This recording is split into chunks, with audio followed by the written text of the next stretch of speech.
Hello दोस्तों, स्वागत है आपका हमारे यूट्यूब चैनल ओनली स्टडी ज्ञान में।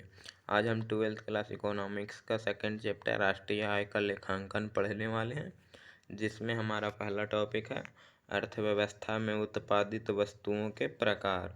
यानी कि जो किसी भी देश की अर्थव्यवस्था होती है उसमें कुछ वस्तुएं उत्पादित की जाती है, तो उनके प्रकार यानी कि कौन कौन से वस्तुएं किसी भी देश की अर्थव्यवस्था में उत्पादित की जाती है। तो पहला है अंतिम वस्तुएं, दूसरा मध्यवर्ती वस्तुएं, तीसरा उपभोक्ता वस्तुएं और चौथा है पूंजीगत वस्तुएं। अब हम लोग पहला देखते हैं अंतिम वस्तु क्या है। तो अंतिम वस्तुएं वे वस्तुएं होती हैं जो अंतिम प्रयोगकर्ता द्वारा प्रयोग के लिए तैयार होती है तथा उत्पादन सीमा रेखा को पार कर चुकी होती है। यानी कि जो अंतिम वस्तु होता है वह उत्पादन सीमा रेखा को पार कर चुका था, यानी कि उसका प्रयोग करके दोबारा कोई भी सामान का उत्पादन नहीं किया जा सकता, वह अंतिम वस्तु कहलाता है। तो अंतिम वस्तु दो प्रकार के यहाँ दिखाया गया है। पहला है अंतिम उपभोक्ता वस्तुएं, दूसरा है अंतिम उत्पादक वस्तुएं। तो देखते हैं पहला अंतिम उपभोक्ता वस्तुएं। तो अंतिम उपभोक्ता वस्तुएं वे वस्तुएं होती हैं जो अंतिम प्रयोगकर्ता द्वारा प्रयोग के लिए तैयार होती हैं तथा इनके अंतिम प्रयोगकर्ता उपभोक्ता होते हैं। दूसरा है अंतिम उत्पादक वस्तुएं। तो अंतिम उत्पादक वस्तुएं वे वस्तुएं होती है जो अंतिम प्रयोगकर्ता द्वारा प्रयोग के लिए तैयार होती है तथा इनके अंतिम प्रयोगकर्ता उत्पादक होते हैं। हमारा अगला वस्तु है मध्यवर्ती वस्तुएं। तो मध्यवर्ती वस्तुएं वे वस्तुएं होती हैं जो अंतिम प्रयोगकर्ता द्वारा प्रयोग के लिए तैयार नहीं होती हैं तथा ये उत्पादन सीमा रेखा के अंदर होती हैं। इसे ही मध्यवर्ती वस्तु कहा जाता है। यानी कि वह वस्तु जिसका दोबारा उपयोग किया जाता है वही मध्यवर्ती वस्तु कहलाता है। जैसे कि अगर मान लें हम कि कोई उपभोक्ता है, वह ब्रेड खरीद कर लाया और घर में बना के खा लिया, तो वह अंतिम वस्तु कहलाएगा। लेकिन अगर वही ब्रेड कोई दुकानदार खरीद के उससे वह ब्रेड चाप बनाकर बेचता है तो वह मध्यवर्ती वस्तु कहलाता है। तो अगला टॉपिक है कि एक ही वस्तु अंतिम तथा मध्यवर्ती दोनों हो सकती है। यानी कि एक ही वस्तु अंतिम वस्तु भी हो सकती है या फिर मध्यवर्ती वस्तु भी। तो देखते हैं हम लोग कि एक ही वस्तु अंतिम तथा मध्यवर्ती दोनों हो सकती है। यह उस वस्तु के प्रयोग पर निर्भर करता है, जैसे कि ब्रेड।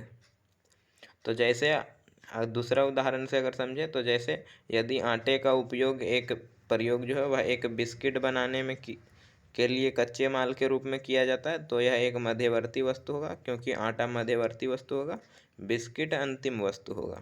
लेकिन यदि इसी आटे का प्रयोग जो है वह एक परिवार द्वारा रोटी बनाने के लिए किया जाता है, तो यह आटा जो है वह अंतिम वस्तु कहलाता है, क्योंकि यह लाभ अर्जित करने के उद्देश्य से नहीं बनाया गया था।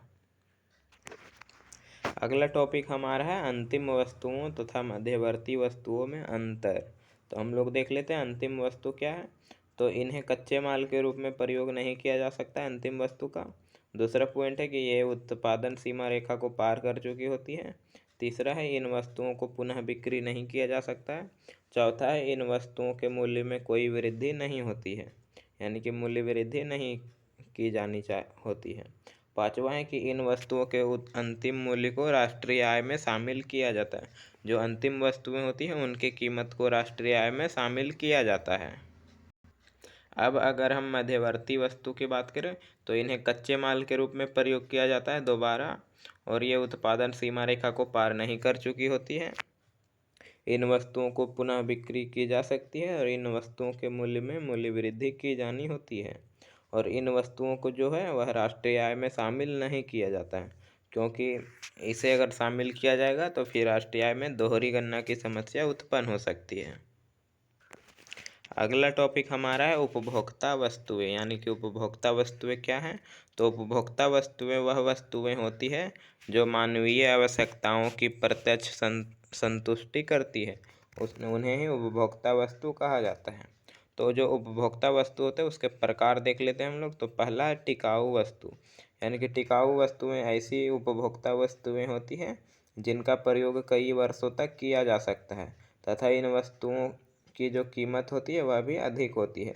जैसे हम मान लेते हैं टीवी, कार, वॉशिंग मशीन आदि दूसरा है उपभोक्ता वस्तु का प्रकार अर्ध टिकाऊ वस्तुएं।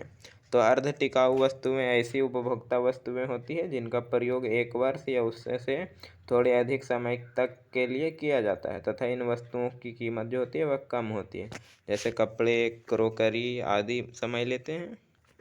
तीसरा जो उपभोक्ता वस्तु का प्रकार है वह है गैर टिकाऊ वस्तुएं। तो गैर टिकाऊ वस्तुएं ऐसी उपभोक्ता वस्तुएं होती है जिनका प्रयोग केवल एक ही बार किया जा सकता है।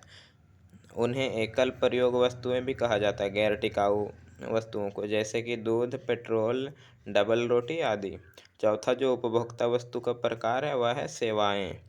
तो सेवाएं ऐसी गैर भौतिक वस्तुएं होती हैं जो मानवीय आवश्यकताओं की प्रत्यक्ष संतुष्टि करती है, लेकिन ये अमूर्त होती है, यानी कि यह दिखती नहीं है, अदृश्य होती है, अर्थात इनको छुआ और देखा नहीं जा सकता है, केवल महसूस किया जा सकता है सेवाएं को। अगला टॉपिक हमारा है पूंजीगत वस्तुएं।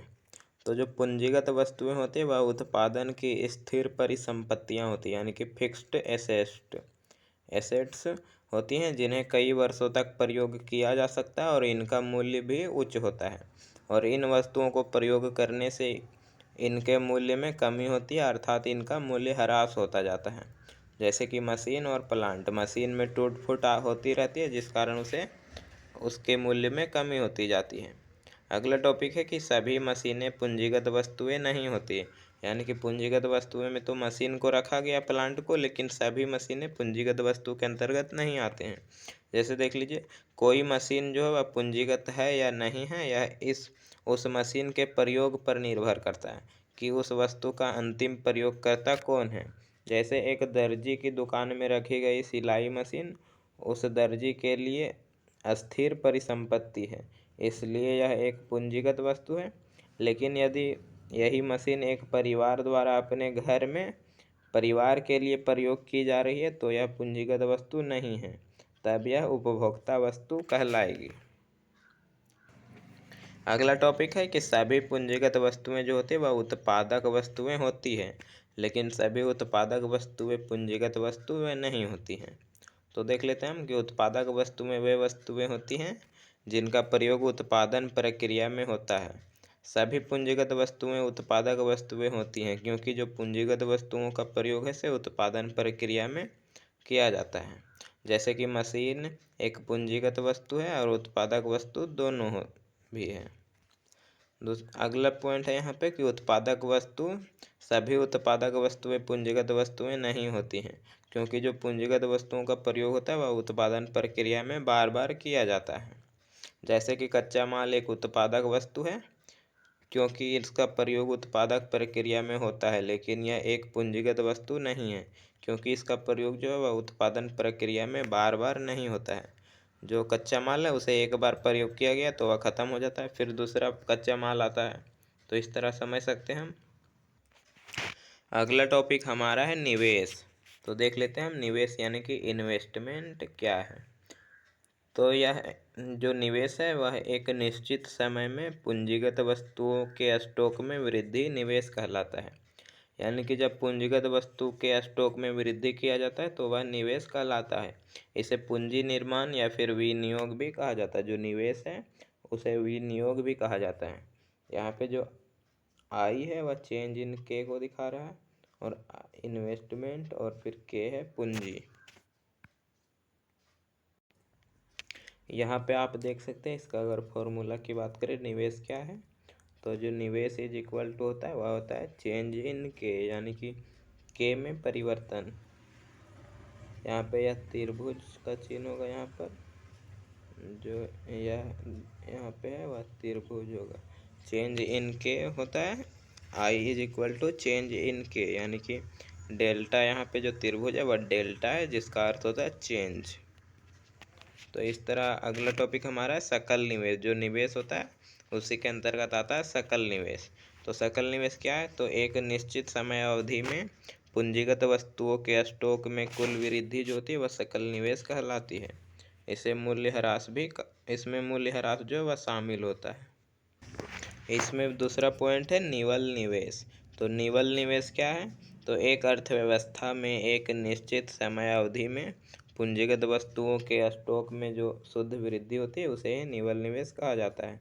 इसमें मूल्यह्रास शामिल नहीं होता है। अगर इसे निकालने की बात करें तो जो निवल निवेश होता है इज इक्वल टू होता है सकल निवेश माइनस घिसावट, जिसमें मूल्यह्रास शामिल होता है। तो मूल्यह्रास को घटा दिया जाता है, जिस कारण इसके अंतर्गत मूल्यह्रास शामिल नहीं होता है।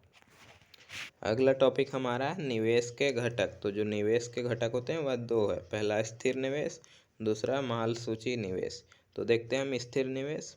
तो स्थिर निवेश से अभिप्राय एक लेखा वर्ष के दौरान उत्पादकों के स्थिर परिसंपत्तियों के स्टॉक में वृद्धि से है। जैसे एक उत्पादक के पास 2016 में 8 मशीनें थीं तथा 2017 के दौरान उसके पास 10 मशीनें हैं। अतः वर्ष 2017 के दौरान स्थिर परिसंपत्तियों में जो निवेश है वह 2 मशीन का हुआ था, 8 से 10 हुआ था। दूसरा है माल सूची निवेश। तो माल सूची निवेश से अभिप्राय एक लेखा वर्ष के दौरान उत्पादकों के माल सूची यानी कि इन्वेंट्री के स्टॉक में वृद्धि से है। और जो माल सूची में है, माल सूची में शामिल है कच्चे माल का स्टॉक, तैयार माल का स्टॉक तथा अर्ध तैयार माल का स्टॉक माल सूची के अंतर्गत शामिल किया जाता है। अगला टॉपिक हमारा है मूल्यह्रास, यानी कि मूल्यह्रास क्या है। तो स्थिर परिसंपत्तियों में के मूल्य में होने वाली कमी मूल्यह्रास कहते हैं। जो स्थिर परिसंपत्ति होती है जैसे कि कोई मशीन है तो उसमें जो संपत्ति में ह्रास होता है उसे ही मूल्यह्रास कहा जाता है, कमी होता है तो मूल्यह्रास जो है वह सामान्य टूट फूट, अप्रत्याशित अप्रचलन प्रत्याशित अप्रचलन आदि के कारण होता है। जो मूल्यह्रास है वह अस्थायी पूंजी के मूल्य को उसकी अनुमानित आयु यानी कि वर्षों में से भाग देकर ज्ञात किया जाता है। यहाँ देख सकते हैं फॉर्मूला, मूल्यह्रास इज इक्वल टू अस्थायी पूंजी का मूल्य डिवाइड बाय अनुमानित आय। तो मूल्यह्रास हमें ज्ञात हो जाएगा। अब हम मूल्यह्रास के कारण की बात करें तो पहला है सामान्य टूट फूट। तो जो होती है सामान्य टूट फूट, तो कभी कभी स्थिर परिसंपत्तियों में सामान्य तथा छोटे बड़े टूट फूट के कारण उनके मूल्य में कमी हो जाती है, जिससे उनका मूल्यह्रास हो जाता है। दूसरा अगर मूल्यह्रास की कारण की बात करें तो वह है प्रत्याशित अप्रचलन। तो प्रत्याशित अप्रचलन का अर्थ होता है कि मूल्यह्रास के ऐसे कारण जिनका बाजार की स्थितियों के ज्ञान तथा अनुभव से पता लगाया जा सकता है, जैसे प्रौद्योगिकी में परिवर्तन तथा मांग में परिवर्तन। तो जो प्रत्याशित अप्रचलन है उसको भी दो भागों में बांटा गया, पहला प्रौद्योगिकी में परिवर्तन, दूसरा मांग में परिवर्तन। तो हम लोग देखते हैं प्रौद्योगिकी में परिवर्तन क्या है। तो प्रौद्योगिकी में परिवर्तन के कारण स्थिर परिसंपत्तियों का अप्रचलन हो जाता है, जिससे उनके मूल्य में कमी हो जाती है। जैसे ब्लैक एंड वाइट टीवी बनाने वाले प्लांट अप्रचलित हो गए हैं जब से रंगीन टीवी बनने की प्रौद्योगिकी सफल हो गई है। दूसरा है मांग में परिवर्तन। तो जब मांग में परिवर्तन के कारण स्थिर परिसंपत्तियों का अप्रचलन हो जाता है, जिससे उनके मूल्य में कमी हो जाती है। जैसे बात करें तो रबड़ के जूते बनाने वाला जो प्लांट है अब अप्रचलित हो गया, क्योंकि जब लोग चमड़े के जूते की मांग करने लगते हैं। तीसरा अगर मूल्यह्रास के कारण की बात करें तो वह है अप्रत्याशित अप्रचलन। तो जो अप्रत्याशित अप्रचलन का अर्थ होता है वह होता है मूल्यह्रास के ऐसे कारण जिनका पूर्व ज्ञान असंभव है, जैसे कि प्राकृतिक आपदाएं और आर्थिक मंदी। तो अब हम लोग देखते हैं प्राकृतिक आपदाएं क्या है। तो प्राकृतिक आपदाओं जैसे कि बाढ़, भूकंप तथा आग आदि के कारण जो स्थिर परिसंपत्तियों को काफ़ी पूंजीगत हानि होती है। और आर्थिक मंदी क्या है। तो आर्थिक मंदी के कारण जो है वह परिसंपत्तियों के बाजार मूल्य में गिरावट हो जाती है। अगला टॉपिक हमारा है मूल्यह्रास आरक्षित कोष। तो हम लोग देखते हैं मूल्यह्रास आरक्षित कोष क्या है। तो जो मूल्यह्रास आरक्षित कोष से अभिप्राय है कि मूल्यह्रास की हानि को पूरा करने के लिए फंड्स या कोषों का प्रावधान करने से है। यानी कि अगर मूल्यह्रास के लिए फंड्स या कोष का प्रावधान किया जाता है तो उसे मूल्यह्रास की कहा जाता है, मूल्यह्रास आरक्षित कोष।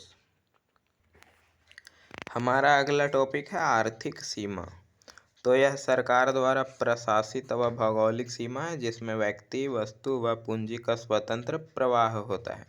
आर्थिक सीमा के क्षेत्र की बात करें तो पहला है राजनैतिक, समुद्री व हवाई सीमा।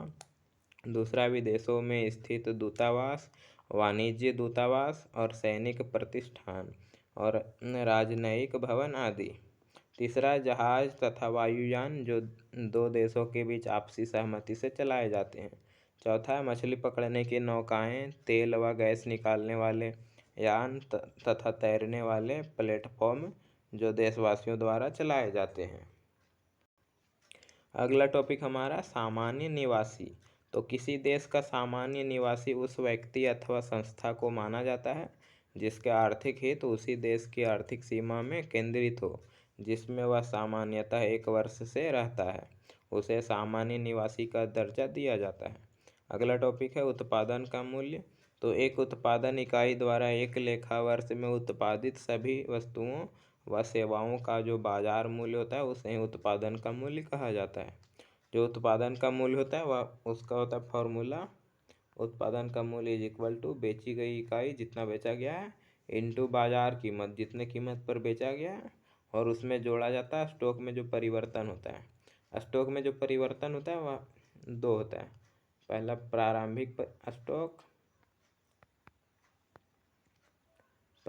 स्टॉक, दूसरा होता है अंतिम स्टॉक, यानी कि जो अंतिम में बचा है। तो अंतिम स्टॉक में प्रारंभिक स्टॉक को घटा देने से स्टॉक में परिवर्तन आ जाता है।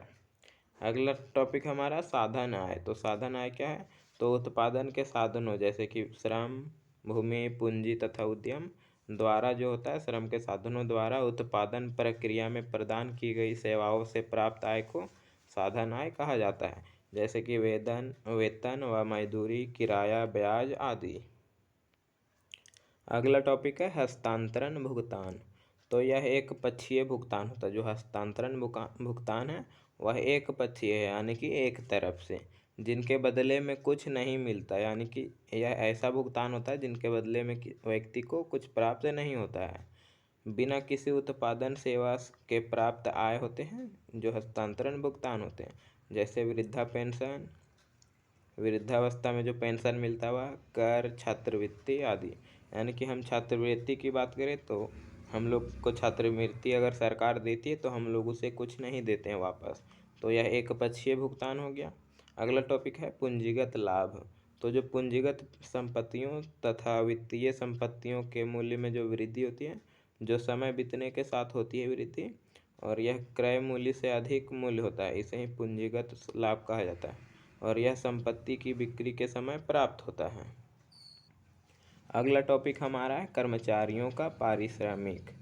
तो जो श्रम साधन द्वारा उत्पादन प्रक्रिया में प्रदान की गई साधन सेवाओं के लिए किया गया भुगतान जो है नगर या वस्तु में, वह कर्मचारियों का पारिश्रमिक कहलाता है।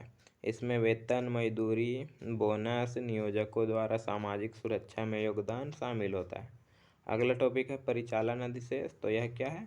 तो उत्पादन प्रक्रिया में श्रम को कर्मचारियों का पारिश्रमिक का भुगतान करने के पश्चात जो राशि बच जाता है, यह किराया, ब्याज व लाभ का योग होता है, इसे ही परिचालन अधिशेष कहा जाता है।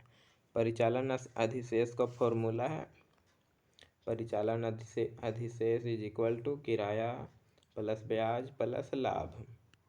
यह परिचालन अधिशेष का फॉर्मूला है। इस तरह जो है हमारा यह टॉपिक समाप्त हुआ।